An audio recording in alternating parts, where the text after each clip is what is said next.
Let's talk about recruiting for just a second, because you're in the hotbed. Yes, and very much so. It can't be easy. What's the advice you give your recruiters? How do you interact with that, bringing the talent in? Because you're going to need another 1,000 employees over the next couple of years. Yeah, let's hope. Yeah, absolutely. Yeah, right? So what's your process? What do you give them as advice on how to bring in the right people?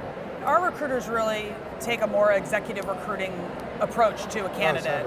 And by that I mean they really get to know the candidate. And we have a pretty involved interview process, so they have to go through 4 to 8 interviews. We don't just hire someone off the bat. So what happens is our recruiters are very high touch. We're a very high touch organization. Very nice. We get to know what's important to the candidate. We understand if they're concerned about the fact that we're a private company, that we need to sit down and talk to them about what that means for their own, personal financial situation, but also what it means for the future of the company. If they care about the teams that they're on or the product that they're doing. So people really aren't just, little hamsters on a wheel running through a system or trying to run through something.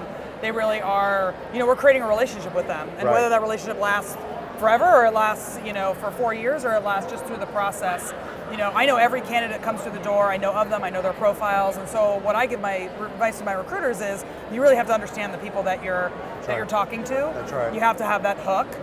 It is a very crazy market right now, as you've mentioned. This is not like anything I've ever seen before. Nor I. So the warmer touch you can have and the more you can kind of create a picture of our culture and an experience, the more we're going to be able to convince people to come. Because you're getting to fit. They want to fit there. Yep. At Dropbox, you want them to fit there, so you're both trying to get to that fit. Yeah. I had a buddy of mine here that's a recruiter at Twitter that said, he asked me who he competes with. He asked me. I said, oh, Salesforce and Workday and Facebook and Google, and I went through the whole bit, Dropbox. I went through all of them. He's like, yeah, none of those people.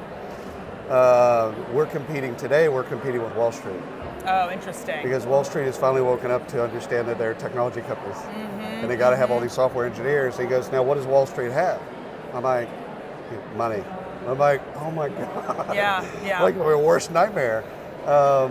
Do you all have people that you compete for talent, like you've noticed over time? We compete in the Valley for technical talent. Right. We do not really go to banks or consulting firms at all. Right. And part of the reason is it actually has nothing to do with the money, and it mostly has to do with the fact that, one, the Bay Area has amazing engineers who want to work in a certain culture. We're a very specific culture. Yeah. We're not going to be as hierarchical. We're not driven by regulations. Obviously, we are in an important compliance situation, but our engineers are allowed to create,